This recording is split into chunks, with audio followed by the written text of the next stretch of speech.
Hello दोस्तों, आप सभी का स्वागत है मेरे यूट्यूब चैनल एजुकेशनल क्लासेस के अंदर।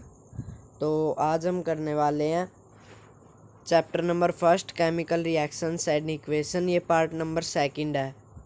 तो हमने पार्ट वन में ऑलरेडी यहाँ तक किया था, केमिकल इक्वेशंस तक। तो आज हम करने वाले हैं राइटिंग ए केमिकल इक्वेशन।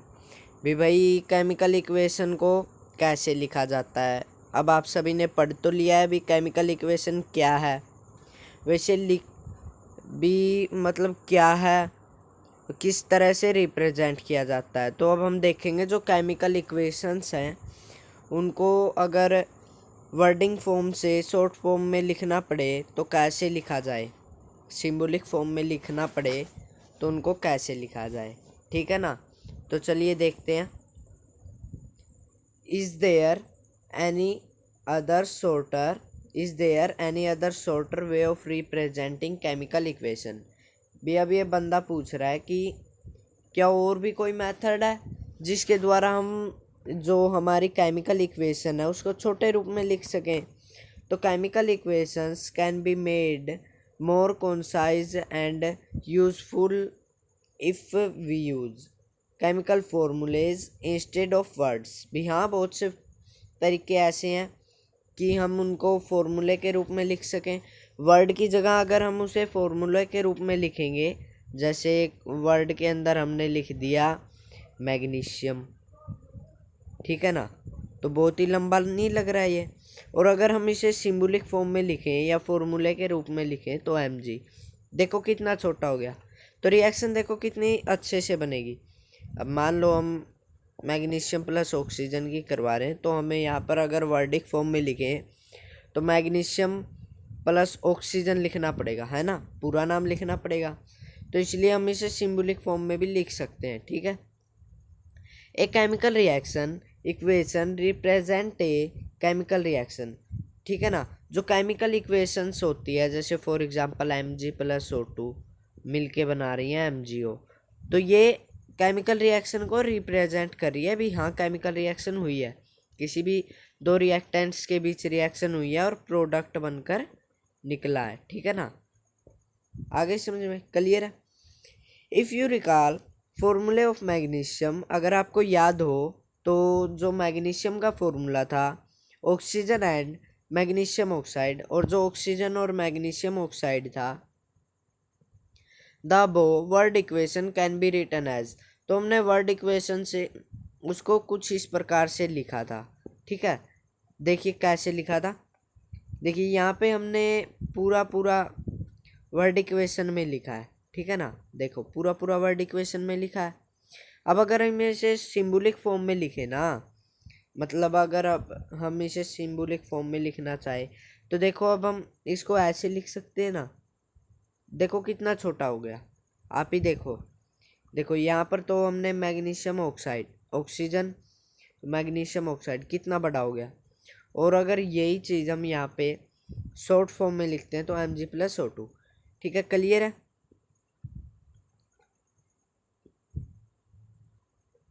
चलिए आगे देखते हैं।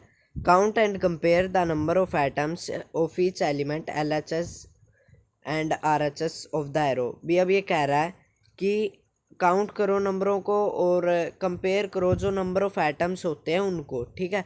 Is the number of atom of each element the same both sides. अगर दोनों के सेम हैं तो देखो जैसे Mg का भी 2 एटम हो और O2 का भी 2 हो तो क्या बनेगा 2MgO। तो ये इक्वेशन बैलेंस है क्योंकि इसमें नंबर ऑफ एटम्स सेम है।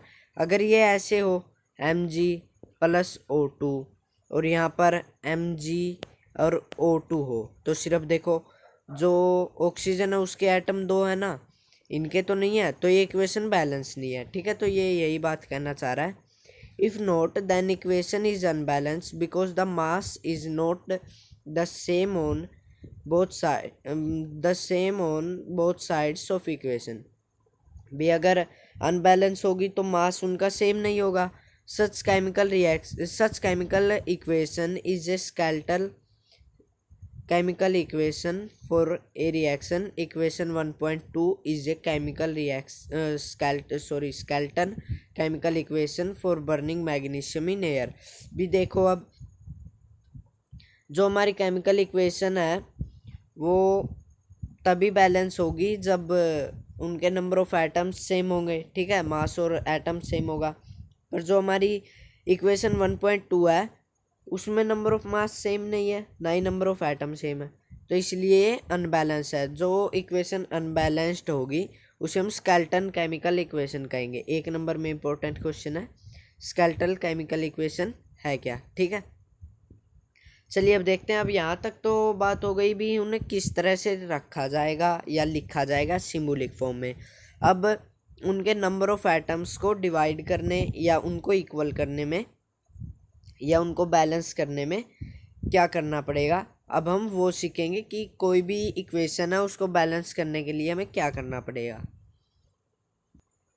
तो चलिए देखते हैं। Recall the law of conservation of mass that you studied class 9।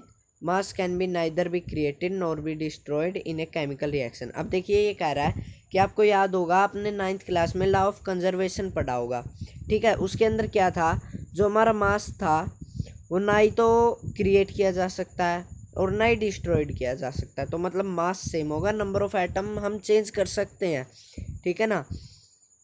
In A chemical reaction जो नंबर ऑफ एटम्स है वो तो चेंज हो सकता है, पर जो मास है ना तो हम उसको किसी भी केमिकल रिएक्शन में क्रिएट कर सकते हैं और ना ही डिस्ट्रॉय कर सकते हैं। That is the total mass of element present in products of a chemical reaction has to be equal total mass of present in reactants. भी मतलब जो हमारा प्रोडक्ट होगा ना, जो प्रोडक्ट निकल के आएगा रिएक्शन के बाद, फॉर एग्जांपल Mg+O2, तो ये सेम होना चाहिए। जो हमारा प्रोडक्ट है ना तो ये सेम होना चाहिए रिएक्टेंट्स के बराबर, ठीक है। तो ये बात कह रहा है यहाँ पर। In other words the number of atoms of each element remains same before after chemical reaction. अगर हम दूसरे शब्दों में कहें तो नंबर ऑफ एटम किसी भी एलिमेंट के अंदर सेम होने चाहिए जो केमिकल रिएक्शन हो जाए, ठीक है। Hence we need a balance skeleton chemical equation. और हमें किसी भी केमिकल इक्वेशन को बैलेंस करने के लिए स्केलेटल केमिकल इक्वेशन चाहिए। भी अगर कोई इक्वेशन अनबैलेंस है तो उसे स्केलेटल केमिकल इक्वेशन कहा जाता है ना। तो हमें उस केमिकल रिएक्शन या इक्वेशन की ज़रूरत पड़ेगी जो अनबैलेंस हो, उसे बैलेंस करने के लिए। अब देखिए ऐसी इक्वेशन 1.2 है। देखिए Mg+O2 थी, वो हमारी ऊपर थी, देखो ये रही Mg+O2, ये रही हमारी, ठीक है ना। अब देखिए अब ये एग्जाम्पल किस चीज़ का देगा। अब ये एग्जाम्पल दे रहा है जिंक सल्फ्रिक का। अब ये एग्जाम्पल दे रहा है 1.3 एक्टिविटी जो हमारी थी, उसके अंदर हमने जिंक लिया था, सल्फ्यूरिक एसिड लिया था, उसका मटेरियल बना था जिंक सल्फेट और हाइड्रोजन, ठीक है ना। तो अब ये कह रहा है कि हमें ये बताओ कि ये केमिकल इक्वेशन बैलेंस्ड है या नहीं है, ठीक है ना। तो वर्ड इक्वेशन में ये रिप्रेजेंट किया है, पर अगर अब हम इसे केमिकल इक्वेशन या फॉर्मूले में लिखेंगे तो कैसे लिखेंगे, तो ऐसे लिखेंगे। Zn तो जिंक हो गया हमारा, ठीक है। Zn क्या हो गया, जिंक हो गया। H2 हाइड्रोजन, ठीक है, हाइड्रोजन। और जो हमारा सल्फर है सल्फेट SO4 के नाम से रिप्रेजेंट होता है, ठीक है ना। तो जिंक हाइड्रोजन सल्फ्यूरिक एसिड का फॉर्मूला बन गया ये H2SO4, सल्फ्यूरिक एसिड ZnSO4। अब ये क्या बन गया, जिंक सल्फेट, सल्फेट बाहर निकल गया और H2 गैस वेपराइज हो गई, ठीक है। अब ये कह रहा है कि बताओ कि ये इक्वेशन बैलेंस है या नहीं। उसके लिए हमें क्या करना होगा, हमें एग्जामिन करना होगा नंबर ऑफ एटम, ठीक है। तो अब हम इन्हें अलग अलग कर लेंगे। जिंक का एटम कितना है, देखो 1 है, यहाँ पर कुछ भी नहीं है तो एटम 1 है। H2 का एटम, हाइड्रोजन का कितना एटम है, नीचे दिया हुआ है 2। LHS साइड में कितना है, SO4 का कितना है 4, ठीक है ना। S का 1 है और O जो हमारा ऑक्सीजन उसका 4 है। अब इस साइड देखिए जिंक का 1, यहाँ पर भी 1 है, ठीक है। SO4 S का देखो पहले देखते हैं हम, सॉरी जिंक का 1 है, ठीक है। एस का देखिए, एस का 1 है, हाँ एस का भी यहाँ पर 1 है। O4 का देखिए, हाँ यहाँ पर भी 4 है, यहाँ पर भी 4 है। तो हाइड्रोजन का देखिए, हाइड्रोजन यहाँ पर भी 2 है, यहाँ पर भी 2 है। मतलब कहने का मतलब है कि इक्वेशन कम्प्लीटली बैलेंस्ड। अब ये कह रहा है कि जब दोनों तरफ नंबर ऑफ एटम्स सेम हो एलिमेंट्स के, तो जो हमारी केमिकल इक्वेशन होती है वो बैलेंस्ड हो जाती है, ठीक है ना। तो आई होप आपको ये वीडियो अच्छा लगा होगा। नेक्स्ट पार्ट में जल्दी डालूँगा, ठीक है। तब तक के लिए बाय बाय दोस्तों। वीडियो अच्छी लगी हो लाइक शेयर और कमेंट ज़रूर करना, इसी के साथ साथ सब्सक्राइब भी ज़रूर करना। आगे हम पढ़ेंगे कि कैसे जो स्केलेटल केमिकल इक्वेशन होती है उनको बैलेंस किया जाएगा। वीडियो थोड़ी लंबी हो जाएगी, इसलिए मैं नेक्स्ट पार्ट में इसको आगे पढ़ाऊँगा, ठीक है। तब तक के लिए बाय बाय।